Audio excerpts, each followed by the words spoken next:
Charlotte's Web by E.B. White. This is Chapter 13, Good Progress. Far into the night, while the other creatures slept, Charlotte worked on her web. First she ripped out a few of the orb lines near the center. She left the radial lines alone, as they were needed for support. As she worked, her 8 legs were a great help to her. So were her teeth. She loved to weave, and she was an expert at it. When she was finished ripping things out, her web looked something like this.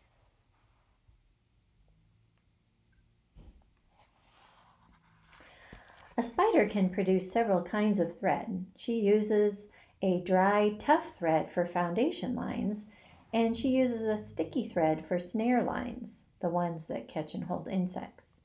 Charlotte decided to use her dry thread for writing the new message. If I write the word terrific with sticky thread, she thought, every bug that comes along will get stuck in it and spoil the effect. Now let's see. The first letter is T. Charlotte climbed to a point at the top of the left-hand side of the web. Swinging her spinnerets into position, she attached her thread and then dropped down. As she dropped, her spinning tubes went into action and she let out thread. At the bottom, she attached the thread. This formed the upright part of the letter T. Charlotte was not satisfied, however. She climbed up and made another attachment right next to the first. Then she carried the line down so that she had a double line instead of a single line. It will show up better if I make the whole thing with double lines. She climbed back up, moved over about an inch to the left, attached her spinnerets to the web, and then carried a line across to the right, forming the top of the T. She repeated this, making it double. Her 8 legs were very busy helping. Now for the E. Charlotte got so interested in her work, she began to talk to herself, as though to cheer herself on. If you had been sitting quietly in the barn cellar that evening, you would have heard something like this. Now for the R. Up we go. Attach, descend. Pay out the line. Whoa, attach, good. Up you go. Repeat, attach, descend. Pay out the line. Whoa, girl, steady now. Attach, climb, attach, over to the right. Pay out line, attach. Now right and down and swing that loop and around and around. Now into the left, attach, climb, repeat. Okay, easy, keep those lines together. Now then, out and down for the leg of the R. Pay out line. Whoa, attach, descend, repeat. Good girl. And so, talking to herself, the spider worked at her difficult task. When it was completed, she felt hungry. She ate a small bug that she'd been saving, and then she slept. Next morning, Wilbur arose and stood beneath the web. He breathed the morning air into his lungs. Drops of dew catching in the sun made the web stand out clearly. When Lurvy arrived with breakfast, there was the handsome pig, and over him, woven neatly in block letters, was the word terrific. Another miracle. And there is her web. Terrific. Lurvy rushed and called Mr. Zuckerman. Mr. Zuckerman rushed and called Mrs. Zuckerman. Mrs. Zuckerman ran to the phone and called the Arables. The Arables climbed into their truck and hurried over.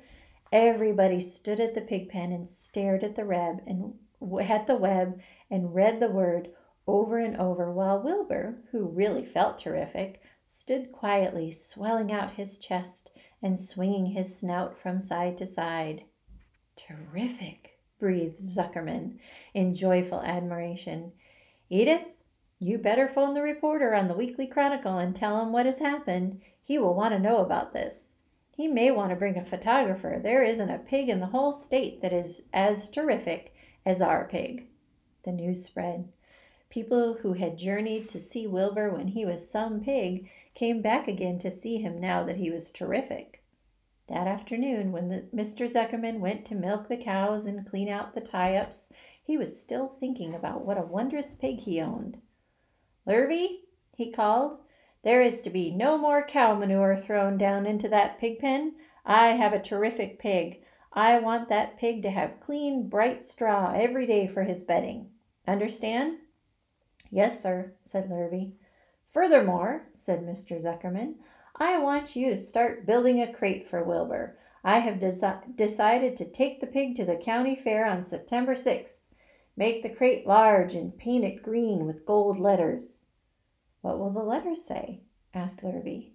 "They should say, 'Zuckerman's famous pig.'" Lurvy picked up a pitchfork and walked away to get some clean straw. Having such an important pig was going to mean plenty of extra work. He could see that.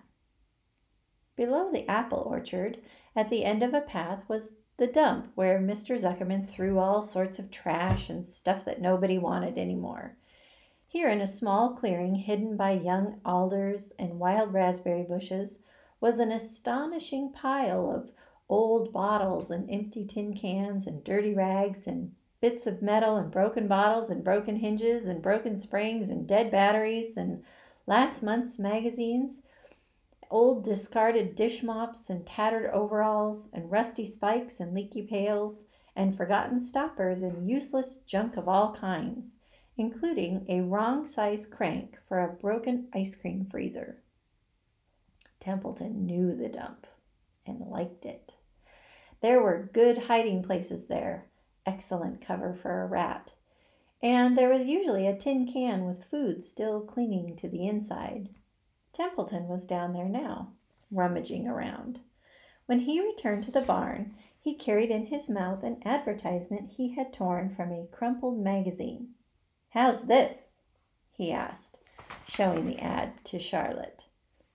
"It says, 'Crunchy.' Crunchy would be a good word to write in your web." "Just the wrong idea," replied Charlotte. "Couldn't be worse. We don't want Zuckerman to think Wilbur is crunchy. He might start thinking about crisp, crunchy bacon and tasty ham. That would put ideas into his head. We must advertise Wilbur's noble qualities, not his tastiness. Go get another word, please, Templeton." And there he is with his word crunchy. The rat looked disgusted, but he sneaked away to the dump and was back in a while with a strip of cotton cloth. "How's this?" he asked. "It's a label off an old shirt." Charlotte examined the label. It said, "Pre-shrunk." "I'm sorry, Templeton, but pre-shrunk is out of the question. We want Zuckerman to think that Wilbur is nicely filled out, not all shrunk up. I'll have to ask you to try again." "What do you think I am, a messenger boy?" grumbled the rat. "I'm not going to spend all my time chasing down to the dump after advertising material." "Just once more, please," said Charlotte. "Tell you what I do," said Templeton. "I know where there's a package of soap flakes in the woodshed. It has writing on it. I'll bring you a piece of the package." He climbed the rope that hung on the wall and disappeared through a hole in the ceiling. When he came back, he had a strip of blue and white cardboard in his teeth. "There," he said triumphantly. "How's that?" Charlotte read the words, "With new radiant action." "What does it mean?" asked Charlotte, who had never used any soap flakes in her life. "How should I know?" said Templeton. "You asked for words and I brought them. I suppose next thing you want me to fetch is a dictionary." Together they studied the soap ad. "With new radiant action," said Charlotte slowly. "Wilbur," she called. Wilbur, who was asleep in the straw, jumped up. "Run around," commanded Charlotte. "I want to see you in action, to see if you are radiant." Wilbur raced to the end of his yard. "Now back again, faster," said Charlotte. Wilbur galloped back. His skin shone. His tail had a fine, tight curl in it. "Jump into the air," cried Charlotte. Wilbur jumped as high as he could. "Keep your knees straight and touch the ground with your ears," called Charlotte. Wilbur obeyed. "Do a backflip with a half twist in it," cried Charlotte. Wilbur went over backwards, writhing and twisting as he went. And there he is, running all around the yard and doing a backflip even.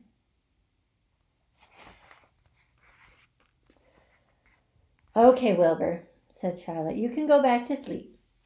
Okay, Templeton, the soap ad will do, I guess. I'm not sure Wilbur's action is exactly radiant, but it's interesting.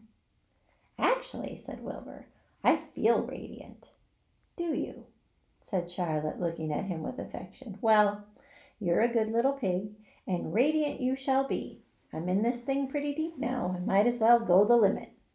Tired from his romp, Wilbur lay down in the clean straw. He closed his eyes. The straw seemed scratchy, not as comfortable as the cow manure, which was always delightfully soft to lie in. So he pushed the straw to one side and stretched out in the manure. Wilbur sighed.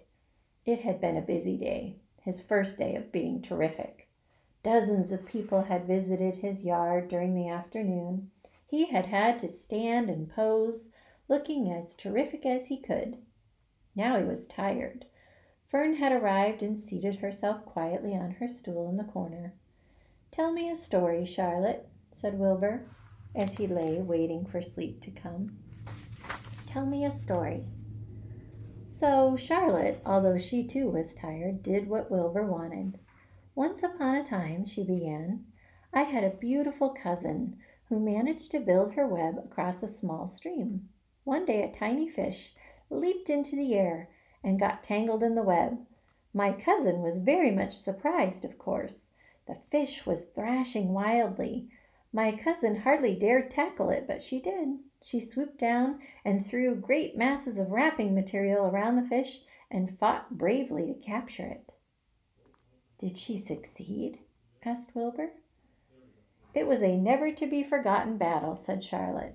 There was the fish, caught by only one fin, and its tail wildly thrashing and shining in the sun, and there was the web, sagging dangerously under the weight of the fish. How much did the fish weigh? Asked Wilbur eagerly. I don't know, said Charlotte. There was my cousin, slipping in, dodging out, beaten mercilessly over the head by the wildly thrashing fish, dancing in, dancing out, throwing her threads and fighting hard. First she threw a left around the tail. The fish lashed back. Then a left to the tail and a right to the midsection. The fish lashed back. Then she dodged to one side and threw a right and another right to the fin, then a hard left to the head, while the web swayed and stretched. Then what happened? Asked Wilbur. Nothing, said Charlotte. The fish lost the fight. My cousin wrapped it up so tight it couldn't budge. Then what happened? Asked Wilbur. Nothing, said Charlotte. My cousin kept the fish for a while, and then, when she got good and ready, she ate it. And there is her cousin fighting the fish.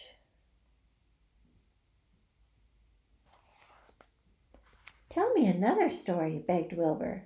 So Charlotte told him about another cousin of hers who was an aeronaut. What is an aeronaut? Asked Wilbur.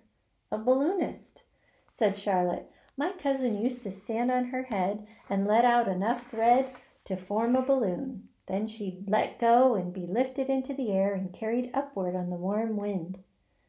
Is that true? Asked Wilbur, or are you just making it up? It's true, replied Charlotte. I have some very remarkable cousins. And now, Wilbur, it's time you went to sleep. Sing something, begged Wilbur, closing his eyes. So Charlotte sang a lullaby, while crickets chirped in the grass and the barn grew dark, and this was the song she sang. Sleep, sleep, my love, my only, deep, deep in the dung and the dark.